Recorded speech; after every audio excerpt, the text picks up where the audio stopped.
지난달 초였죠. 역대 페드 의장을 역임했었던 제니 옐런 재무부 장관이 금리 인상을 언급해서 옐런의 실수다라는 비판을 많이 듣는 그런 상황이 있었습니다. 한 달 만에 다시 금리 인상 발언을 해서 월가에서 화제가 되고 있는데요. 특히나 다음 달 6월 FOMC 회의를 앞두고 이런 발언을 해서 그 의미에 대해서 의견이 더욱더 분분한 상황입니다. 오늘 이 문제 자세하게 알아보도록 하죠. 한국경제신문의 한상춘 논설위원과 함께하도록 하겠습니다. 안녕하십니까? 네, 안녕하십니까?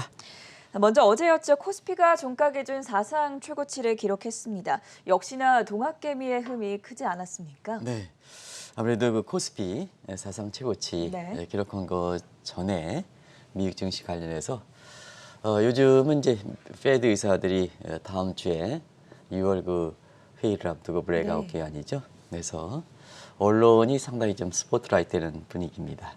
그래서 고용 지표도 월시절에 숨어라 할 만큼 물론 시장의 참여자를 대상으로 해서 조사한 결과지만 예상치를 좀 너무 높게 이렇게 그 잡음에 따라서 네. 이 고용 지표들은 다 개선되고 있는 상황이지 않습니까? 근데 예상치를 너무 높게 잡다 보니까 이게 부진한 거냐 하는 이 측면에서 월시저널이 그 지금 언론의 스무를 그 당하는 상태고요. 오늘은 그 CNBC가 월가에서 화제가 됐었는데요. 6월 회의에 테이퍼링의 전초 작업을 진행하겠다 하는 네. 입장이 아마 시장에서는 가장 스포트라이트 받았다 이렇게 보시됐습니다. 이런 가운데 지난 그 G7 재무장관회담에서 테이퍼링이 실질적으로 준비하는 작업에 착수했다 이런 얘기 하다 보니까 뒤늦게 앨런 발언이 금리 인상 발언이 다시 부각되는 모습을 보였다 이렇게 보시면 됐습니다. 그게 전반적인 분위기다 이렇게 보시됐습니다. 그런 가운데 오늘 업종별로 이렇게 보면 사실 부동산 부분이 가장 많이 올랐을 겁니다. 아마 S&P의 그 업종별 동향을 한번 큰 정비님께서 좀 보여주실까요? 그래서 이것을 좀 놓치는 분위기인데 네, 오늘 11개 섹터 중에서 아무래도 부동산이 가장 가장 큰 많이 부분으로 올랐을 상승을 겁니다. 이 했죠. 부분을 지적을 다들 해설을 안 하시는데요. 그런 경제활동 재개와 관련됐다 네. 이렇게 보셔도 되겠습니다. 이렇게 부동산 섹터가 가장 많이 올랐죠. 그래서 이거는 경제활동 재개와 관련해서 이례적으로 부동산 가격이 미개 증시 모습을 버티는 이런 모습을 보였다 이렇게 보겠습니다. 네. 우리 그 캐서라든가 이렇게 해서 중요한 그 사항인데 빠진 부분을 좀 보완해서 좀 말씀을 드리겠습니다. 어제 코스피 장 마감 기준으로 사상 최고치를 기록했죠. 지수 자체는 3,252 종가 기준으로 사상 최고치에서 오늘 언론들이 많은 의미를 부여하는 것 같습니다. 근데 기록이에는 수익률 관점에서는 큰 의미가 없었다 이렇게 평가하는 것이 미국 기관의 평가다 이렇게 보겠습니다. 이런 거 기록을 세우면 언론에서 그냥 굉장히 하는데요. 기록 의미는 상당히 있겠죠. 이걸 한번 비교해봤습니다. 1월 20일 투자여건에서 바이든 정부가 출범한 이유를 한번 네. 기점으로 보면 다우는 한 11%, 코스피는 어제까지 4.5%. 그러면 한 차익이 미국의 다우지수를 투자했다면 한 차익이 1,082원에서 지금 1,110원대 이렇게 되니까 한 2.3% 정도 나올 겁니다. 그러면 11%의 2.3%, 5% 이렇게 측정한다면 코스피의 투자에 비해서는 미국의 경기 민감주를 주는 다우존스 지수가 한 3배 이상 수익을 기록했다 하는 측면에서 수익적인 측면에서는 큰 의미가 없다 이렇게 네. 이제 보시면 되겠습니다. 아무래도 또 이 부분에 있어서는 4월 초에 국내 증권사들이 사실 5월달, 4월달, 5월달 외국인이 주도해서 막스건을 탈피하겠다 하는 이런 입장의 전망치 내였죠. 특히 느닷없는 MSCI 지수 이렇게 상향 조정해서 61조 원이 이렇게 되면서 코스피 지수가 4,100선까지도 얘기 나왔던 시각입니다. 근데 이제 한국경제TV를 통해서는 오히려 외국인의 역할보다는 박스권을 탈피한다면 동학개미의 힘이 크지 않겠느냐 하는 이런 쪽의 진단도 좀 해드렸습니다. 그래서 그때 국내 증권사들이 이렇게 내놨던 외국인 주도해서 어제까지 외국인의 동향을 보니까 14조 원이 이탈했더라고요. 그래서 동학개미의 힘이 장중 마감으로 사상 최고치를 기록하는 데는 힘이 컸다는 걸 다시 한번 좀 말씀드리겠습니다.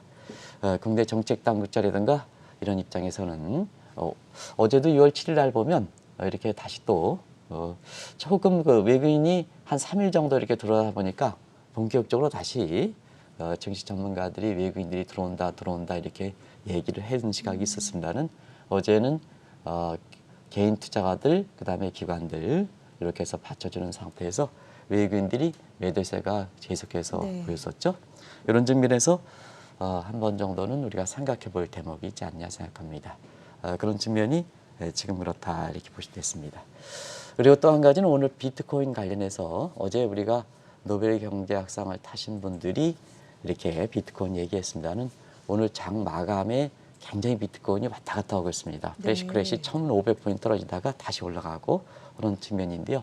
굉장히 변동성이 좀 확대되는 모습이다 이렇게 됐습니다. 그런 과정을 좀 염두에 둘 필요가 있다. 오늘 좀 굉장히 변동성이 확대 왔다 갔다 하죠. 네.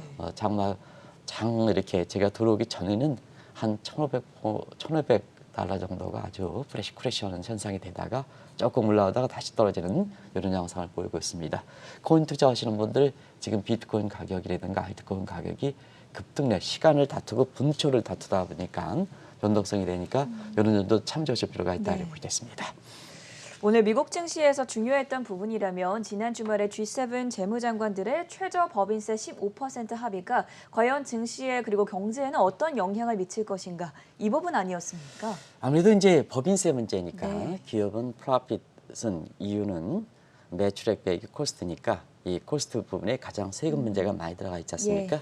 그래서 법인세 15% 정도 이게 합의가 미국의 나스닥 주로 미국의 대형 업체들 해외 많이 나가 있는 업체들이 나스닥이죠. 그렇죠. 여기에 어떤 영향을 미칠 것인가 하는 측면도 오늘 뉴욕 증시가 이번 주 첫날을 많은 입장에서 가장 관심이 됐다 이렇게 보겠습니다. 앞서 어떤 분이 법인세 얘기를 했는데요. 이런 민감한 부분은 왜 미국의 최저 법인세율을 도입할까 하는 이 측면을 잘 말씀드려야 됩니다. 그런 측면에서 자막을 좀 한번 보여주시기 바랍니다. 사실은 미국이 여러 가지 코스트가 선진국이기 때문에 코스트가 많은 상황이거든요. 임금이라든가 세율이라든가 이런 측면에서. 그래서 다른 국가들은 미국의 첨단 기술을 이렇게 유치해야 absorption capacity, 흡수 능력해서 다른 국가들은 미국의 이렇게 첨단 기술을 기업을 받아서 우리가 훨씬 많이 얘기하는 backward forward linkage effect, 연관 효과를 통해서 이렇게 한 단계 산업을 이렇게 뛰게 되거든요. 그런 과정이다 보니까 사실 바이든 대통령 쪽에서는 국정운동으로서 트럼프의 반적인 측면이 있지만 아메리카 is back, 미국이 돌아왔다는 게 굉장히 큰 캐치프레이즈지 않습니까? 그럼 미국이 돌아왔다 하면 자 미국의 군사력이라든가 이런 측면, 그다음에 과거의 국수주의, 이기주의, 트럼프보다는 다자주의 이런 것도 있긴 하지만 가장 경제 활동에서는 해외 나가 있는 기업들을 불러들이는 거죠. 네. 해외 나가 있는 기업들의 액션 플랜 입장에서 사실 그동안 미국 기업을 유치하는데 법인세 인하했던 것이 다른 국가들의 모습이었거든요. 이것을 이렇게 사실 그 최저 법인세를 대면 해외 나가 있는 미국 기업들이 사실 밖으로 빠지는 것, 아무리 불러들여도 밖으로 빠지는 걸 방지해야 되지 않습니까?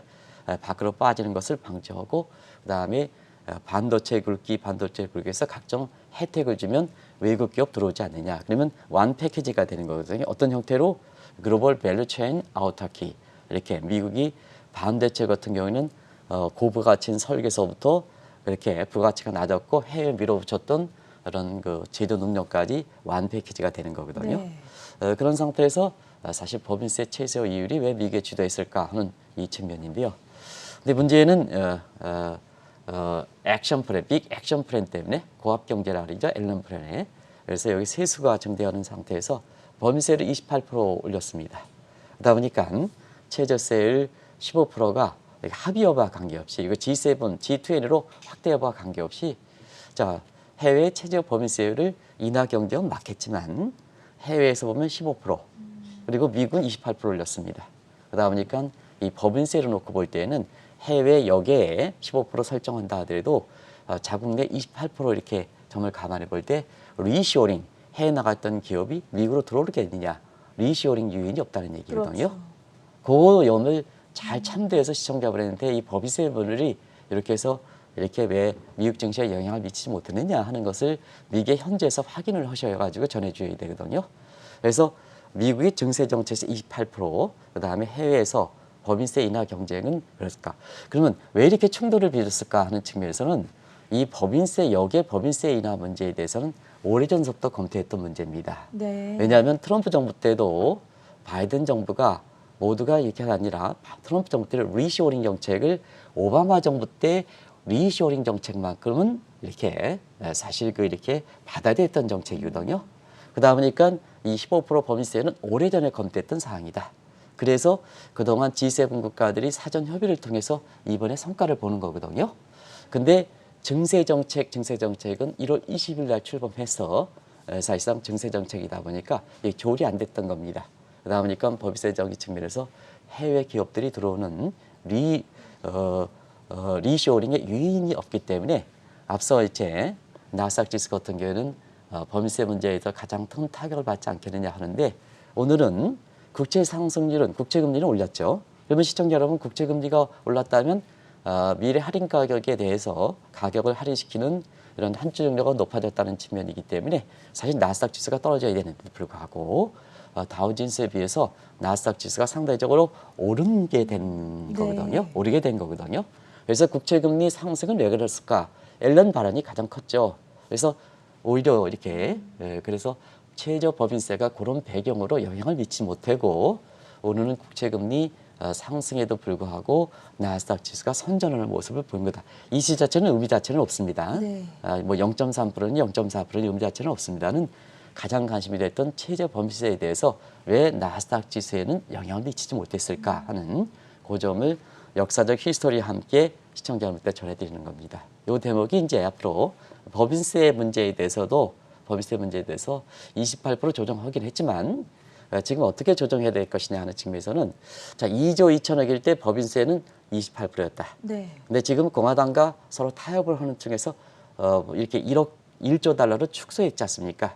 그러면 그만큼 재원이 상대적으로 이제 필요가 없다게 되는 거죠. 네. 그러면 법인세율을 가장 먼저 낮춘다 하는 측면에서 보면 요 세율에서 보면 법인세율을 추가적으로 인하하지 않겠느냐. 지금 28% 정도를 이렇게 제한을 했습니다는 이것이 공화당이 아니 지금 법인세로 낮춰달라 이런 입장을 보이지 않습니까? 네. 공화당이. 그래서 요거는 다시 낮출 수 있는 소지가 되지 않겠느냐. 그래서 25% 밑으로 떨어지지 않겠느냐 하는 쪽에 이렇게 미국 내에서 제기되는 사항이다. 요즘까지 우리 기업 입장에서 보면 지금 삼성전자라든가 SK하이닉스라든가 미국에서 이렇게 들어가는 입장에서 보면 미국 내 법인세 문제에 대해서는 초미의 관심이거든요. 네. 그래서 오늘 그 시간을 갖고 이 됨에 대해서는 더 이렇게 자세하게 말씀드리는 것은 그 미국 내 법인세 28%에 대해서 미국에 들어가는 기업들이 한국 기업들이 굉장히 이렇게 이 문제에 신경 쓰고 있습니다는 추가적으로 하향 조정될 수 있겠다는 이 측면을 이렇게 설명드리겠습니다. 미국의 법인세가 28%에서 조금은 인하될 수 있지 않을까 그 가능성에 대해서 알려주셨고요. 이번 주말에 G7 정상회담을 앞두고 있고 지난주에는 또 G7 재무장관 회담이 끝났었는데 그게 끝난 이후에 제닛 옐런 재무장관이 금리 인상이 필요하다라는 발언을 해서 화제가 되고 있습니다. 네. 이 부분도 짚어주시죠. 사실은 지난달 초에 네. 제 기억으로는 5월 4일 정도가 됐을 겁니다. 앨런 의장, 그것도 페드의 전 의장 입장에서 페드의 독립성이라든가 이렇게 해서 누가보다 잘 아는 그렇죠. 제니 옐런 지금은 재무장관이 재무장관. 금리 인상에 발언을 해서 네. 1913년 페드가 설립한 이후로 108년 만에 페드의 금기상을 깼다 해서 화두가 됐었던 사항이죠. 그 이후에 한번 방송에 우리나라의 방송에 진행하는 사람들 이런 사람 입장에서는 뭐 시청자 여러분한테 대담하게 앨런의 실수다 이런 얘기에 비판까지 했습니다. 사실상 그 정도의 전문적인 지식을 갖고 있는지 모르겠습니다. 미국에서는 NEC 위원장이라든가 페드 의장이라든가 재무장관 할 것 다 한 사람 이렇게 한 분한테 앨런의 실수다 이렇게 한 방송 진행자가 그렇게 얘기했던 것이 정확했을까 하는 측면에서 이 방송을 통해서는 오히려 앨런이 갖고 있는 고도의 실수다라는 쪽으로 진단해 드렸습니다. 그 이후 한 달간 이렇게 모습 보면 제닛 앨런 재무장관이 금리 인상 발언하다 보니까 자존심이 상한 사람들이 누구겠습니까? 아무래도 파월 의장을 비롯한 페드 인사들이 아니겠습니까? 네. 아무리 의장으로서 선배가 그렇게 얘기한다 하더라도 제논 파월이든가 페드 인사들이 좀 자존심이 상했을 겁니다. 그 예 이렇게 보면 마치 합창을 얻은 카프란 데러스 연준 이렇게 총재를 제외하고는 전부 합창하듯 금리 인상 내지는 테이퍼링에 대해 가능성이 일치했었죠. 지난 한 달간의 모습이다 이렇게 보여졌습니다. 근데 사실은 이것이 앨런의 실수였을까 하는 측면에서는 한 달이 지난 주말에 G7 재무장관 회담이 끝나고 나서 블룸버그인가요? 제게는 블룸버그에 그 앨런 의장이 등장해서 정확지는 않습니다. 제가 기억나는 것은 보긴 봤는데 이렇게 해서 네. 그 매체명이 좀 기억이 나지 않습니다. 블룸버그이지 않은가 생각하는데요. 앨런 의장이 완만한 금리 인상은 실무 경기에 바람직하다 하는 입장을 말씀드렸습니다. 이 예고는 미국이 지난 그 금리 위기에 제로금리 상태 이런 상태에서 물론 금리를 올리긴 했습니다는 전체적으로 실질금리로 볼 때 물가를 감안 실질금리를 볼 때 유동성 함정에 빠져 있기 때문에 리퀴드 트랩에 빠져 있기 때문에 우리가 얘기하는 앨런 의장은 마이터리스트 통화론자가 아니라 케인전에 해당되거든요. 그래서 시청자 여러분한테 옐런 거시경제 패러다임을 보여드렸던 겁니다. 요건 이제 한번 설명드렸습니다. 요게 이렇게 마이터리스트에 해당되느냐 아니면 총수요 진작을 하는 케인전에 해당된다 이렇게 보겠습니다. 케인전에 해당될 때는 트랜스미션 메커니즘이 굉장히 중요하거든요. 여기서 통화 공급, 금리를 이렇게 변동하면 총지출, 민간 소비, 투자 영향을 그 합친 게 총지출. 그래서 투자 승수 효과에 의해서 경기가 회복되느냐 아니냐. 요게 이제 트랜스미션 메커니즘인데요. 이게 유동성 함정에 처했다면 사실은 재정 정책에 영향을 해야 된다는 얘기입니다. 네. 금리 정책을 더 이상 쓰면 안 된다. 그래서 통화 정책의 일부 사람이 페드 의사들이 당신들이 떠드는 금융 완화에 대해서 효과가 있으려면 유동성 함정을 좀 벗어나야 된다. 그러면 금리 기능을 회복시켜야 된다. 금리 기능을 회복시켜야 되는 게 금리가 좀 올라져야 당신들이 떠드는 파월 의장이라든가 페드 의사들이 떠드는 금융 완화에 효과가 이렇게 될 수가 있다 하는 요 유동성 함정에 탈피해야 된다는 입장에서 금리 인상이 사실 실물 경제에 바람직하다 하는 입장을 이번에 밝혔다 이렇게 됐습니다. 다소 어려운 얘기냐면 경제학 공부하신 분들은 다 아실 거로 이렇게 봅니다. LS의 LMIS 곡선에서 LM 곡선이 금리에 이렇게 무한 탄력적인 그 리퀴드 트랩이죠. 그때는 재정 정책만 영향. 재정적 아이스 커브만 우측으로 이동시키고 좌측으로 이동시켜야 사실 그 재정 정책에 효과가 있는 거거든요. 통화 정책에 효과가 없는 겁니다. LME 곡선에서 수평적이니까 완전 탄력적이니까 통화 공급을 해봐야 경기에 미치는 효과가 없습니다. 네. 이렇게 해서 경제학 공부하신 분 또 회장님들 중에서도 경제학을 공부하신 분들이 있습니다. 그거 생각하시면 되겠습니다. 그걸 벗어나야 된다. 유동성을 벗어나야 된다. 이런 입장입니다. 그러다 보니까 자 5월 달에 금리 인상 발언에 대해서 페드 이사들이 적극적으로 반발했죠. 근데 지금은 G7 재외장관 회담 끝나고 나서 금리 인상을 대하시 발언했는데 지금 공교롭게도 블랙아웃 기간입니다. 그래서 이번 주에 만약에 블랙아웃 기간이 이렇게 아니었다면 파월 의장이라든가 페드 의사들이 어떻게 얘기했을까 하는 것도 재밌었죠. 네. 월가 이런 재미들입니다. 현장에. 근데 지금 상태에서는 6월 회의를 앞두고 블랙아웃 기간이기 때문에 제롬 파월 의장의 발언에 대해서 사실 지금 페드 의사들이 얘기를 하지 못하고 있는데요. 그러면 시장에서 어떻게 받아들이냐. 그래서 오늘 CNBC의 테이퍼링에 대해서 전제 작업을 착수하고 있습니다 하는 것이 월가에서 관심이 됐던 얘기입니다. 이 연합통신에서 나오는 얘기만 가지고 아침에 시청자분한테 이렇게 그 뉴욕의 그 증시 상황을 얘기하면 더 이상 이렇게 되지 않습니다. 우리 서학개미들은 밤새도록 저보다 더 많이 밤새도록 미국의 현재 분위기를 대고 있습니다. 그래서 현지에 직접적으로 영어로 그 분위기를 이렇게 도처하지 못할 때는 자 오히려 방송 해설하는 사람들이 현재 분위기를 전해주지 못한다 이렇게 됐습니다. 그래서 오늘 왜 이렇게 CNBC가 강습이 되느냐 하면 블랙아웃이기 때문에 네. 제네럴에 대해서 어떻게 얘기했느냐 할 때는 CNBC가 사실상 테이퍼링의 전제 작업을 하고 있습니다 하는 입장이다 보니까 사실 뭐냐 월가 입장에서는 테이퍼링 문제 앨런의 금리 인상과 함께 테이퍼링 문제에 대해서 기정사실화하는 분위기다 이렇게 보시면 되겠습니다. 이렇게 테이퍼링에 대한 논쟁이 거세지는 가운데 옐런 재무부 장관이 금리 인상 발언을 다시 꺼낸 것은 그만큼 제롬 파월 연준 의장과의 입장차가 좁혀지기 힘들다. 이런 걸 반증하는 것이 아니겠습니까? 네, 그 대목은 이제 간단히 그동안 여러 차례 반복되기 때문에 네. 방송의 논리상 간단히 자막으로 통해서 좀 말씀드리겠습니다. 파월의 얘기는 2에서 3년 고용 창출 목표 달성하지 못한다는 얘기죠. 그러나 앨런은 내년에 완전 고용 달성한다 하는 입장이다 보니까 결국 두 사람의 시각으로 보면 파월은 금융 하나 지속, 테이퍼링 시기상조 이렇게 되는 거죠. 그다음에 앨런 입장을 생각한다면 통화정책의 심스 그랭그 테스팅 이렇게 본다면 9개월, 1년 정도로 본다면 내년에 예상해서 지금 통화정책을 하는 거거든요.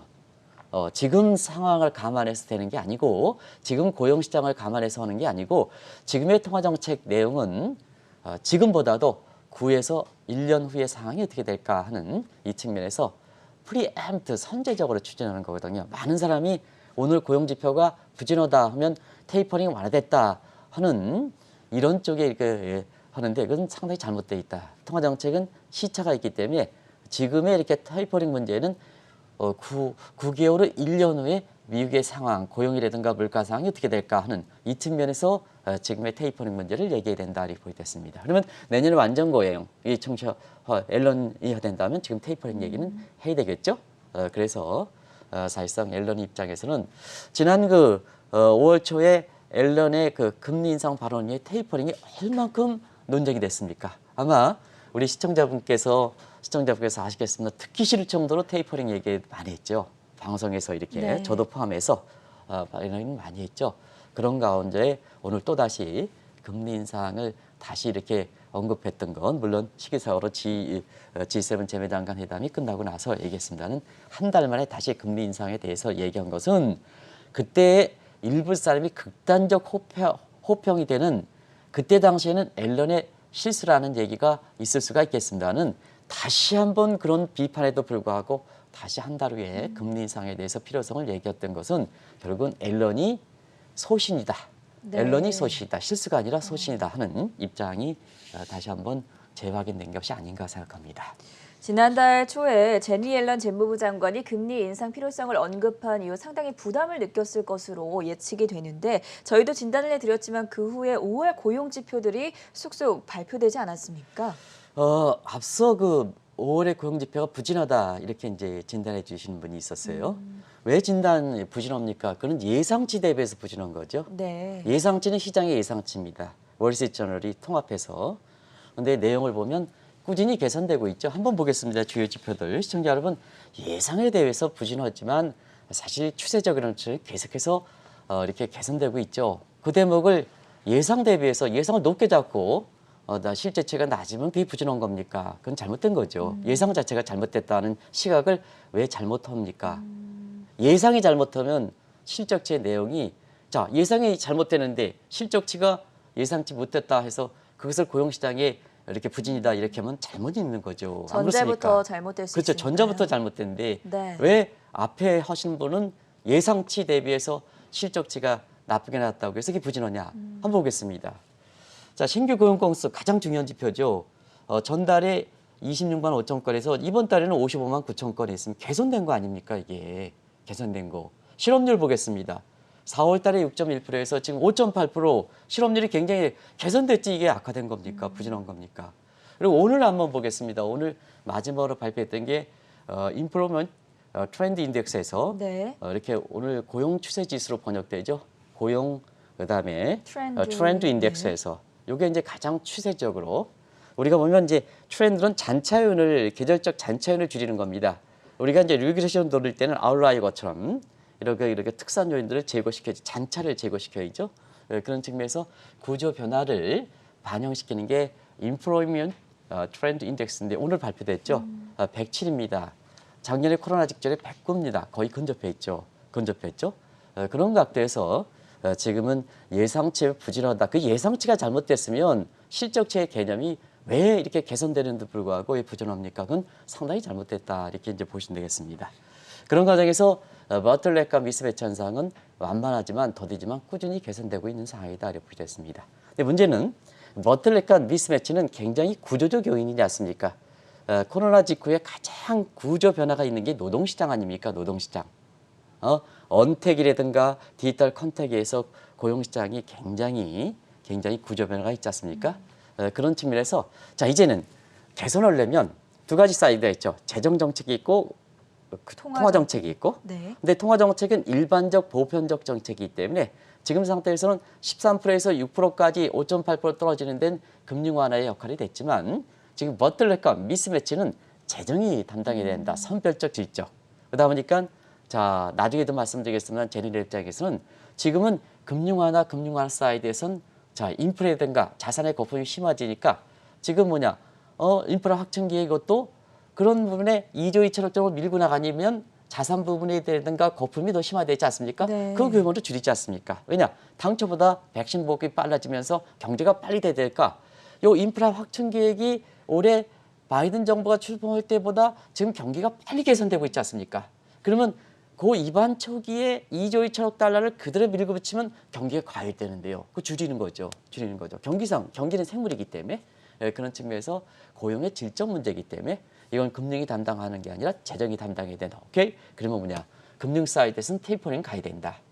그 부분에 자산이라든가 이런 부분을 좀 거품이라든가 줄여줘야 인프라 확충 계획을 확충돼서 고용의 질적 마틀렉 미스매치 되니까 자 고용 목표를 달성하지 않느냐. 그게 페드 입장에서 좋다는 얘기입니다. 네. 당신들도 계속 금융 완화하지 말고 그 부분을 좀 줄여달라. 자, 쟤네 입장 질적인 문제를 이렇게 된다면 자 당신들이 얘기하는 페드가 하는 고용 창출 목표도 재정적인 측면에서 더 달성시켜줄 수 있다는 앨런의 술수기 때문에 앨런의 고도의 이렇게 기력이기 때문에 5월 초 실수다 하는 것들 다시 한번 그거 왜 모르겠습니까? 이렇게 해서 근데 한 달 후에 다시 한번 이렇게 얘기하는 거다 이렇게 보겠습니다.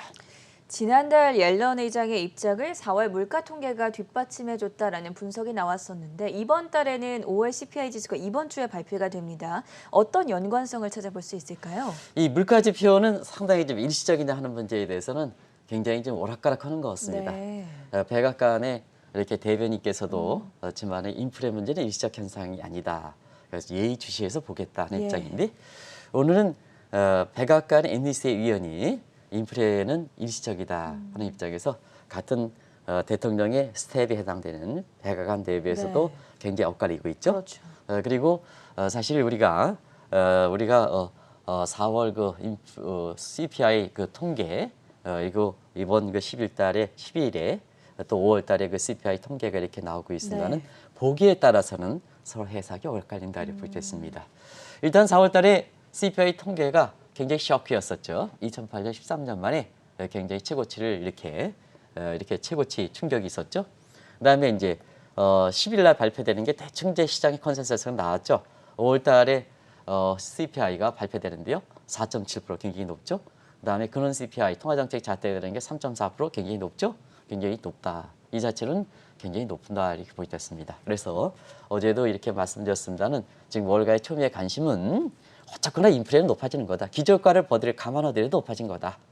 높아지는 거다. 네. 그런 측면에서 CPI가 4%가 나오면 듀얼 4가 되기 때문에 사실 2월 페드 회의에서 사실 페드가 내지는 파월 이사가 그동안 얘기했던 금융 완화 문제, 테이퍼링 문제 이런 문제에 대해서 정전의 입장을 취할 수 있을까 하는 측면에서는 오늘 CNBC에서 테이퍼링의 전초 작업이 되겠다 하는 입장을 얘기했던 것도 10일 날 발표되는 CPI가 만만치 않게 나올 수도 있다 하는 입장을 간접적인 뉘앙스로 붙여지기 때문에 오늘 언론에서 관심이 됐다 이렇게 됐습니다.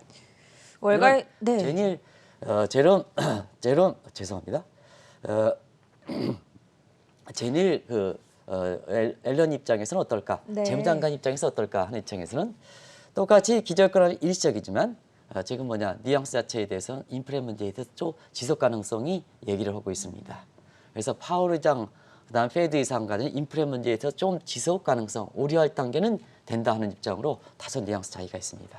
왜냐하면 3%대 CPI가 올해 연말까지 지속되겠다. 네. 예상으로는 기저가라 한다면 올해 7월 달까지만 예상되는데 이것이 더 땡겨서 더 늦춰서 이렇게 연말까지 3%의 CPI 상승률은 볼 수 있겠다 하는 입장이 인플레 똑같은 입장의 인플레 일시적이라 하더라도 그 뉘앙스 차이가 좀 시간이 가면 갈수록 인플레에 대해서 전향적 입장을 갖고 있다 하는 점은 시청자분이 한번 보실 필요가 있다는 걸 말씀드리겠습니다.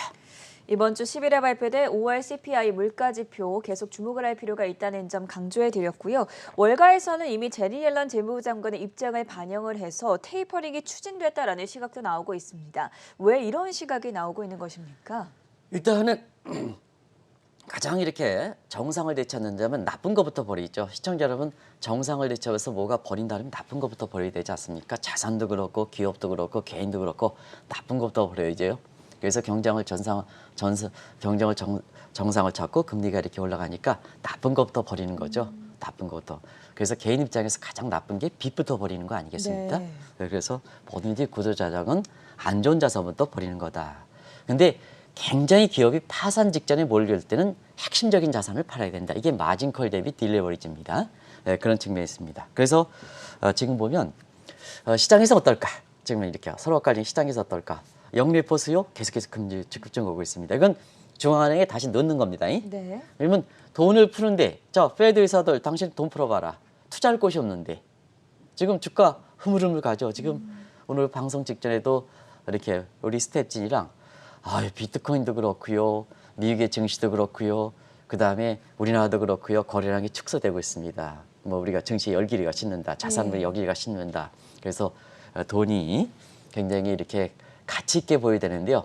너무 흔하게 뭐라 그럴까? 노력 없이 이렇게 버는 측면이 많기 때문에 돈에 대해서 경시분조가 있으면서 지금은 이렇게 젊은 사람들이 그런 얘기를 한다 그래요. 단순히 우리 백화점에서 샤넬백 사고 뭐고 젊은 사람들이 이렇게 하는 게 사실 투자적인 측면에서 동학개미라든가 이런 측면에서 주식 동학개미, 코인개미, 서학개미 거기에 대해서 좀 주춤하니까 지금 이제 앞으로 인플레도 오고 그러니까 네. 인플레적인 측면에서는 지금 달러도 인플레 해지 못한다.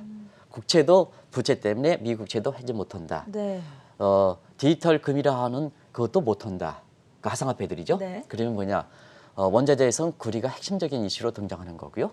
그 다음에 이렇게 명품백 이렇게 해서 사실 그런 것도 투자하는 관점이 있다. 단순히 그것이 뭐 아르바이트에서 얼마 받겠다 이렇게 하는 것보다도 샤테크라고 하죠. 그렇죠? 네. 그런 측면에서 아주 우리 젊은 분들이 그런 측면에서 그렇습니다. 그러다 보니까 기존의 증시라든가 하는 게 흐물흐물 되는 거죠.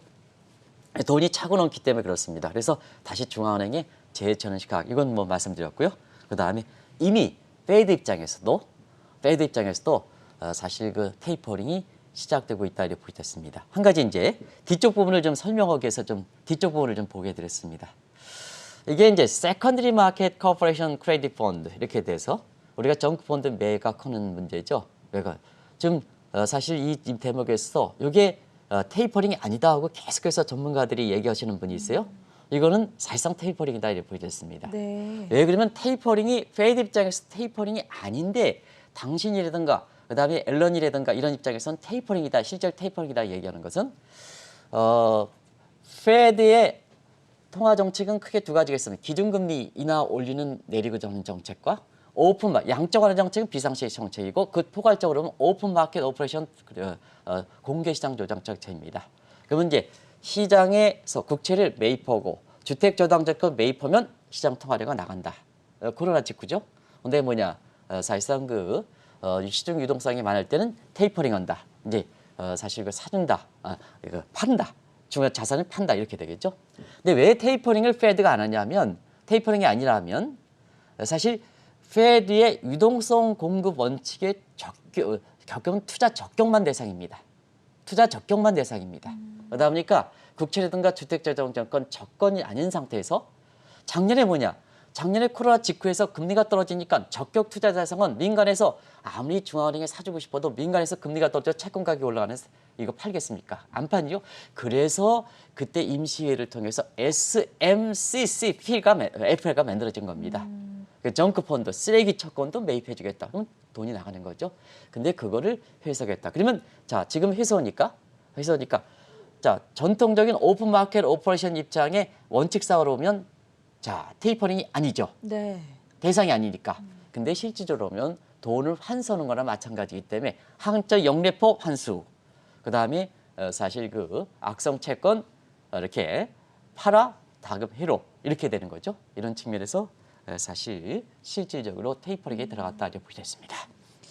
옐런 장관이 6월 회의 직전에 이렇게 금리 인상 발언을 함에 따라서 다음 주에 있을 페드 회의가 더욱더 관심을 모으고 있습니다. 이 부분 정리해 보도록 하죠. 네, 시간이 많이 경과돼서 그냥 자막을 통해서 네. 내일 좀 보충 설명드리겠습니다. 그냥 가닥만 좀 말씀드리겠습니다.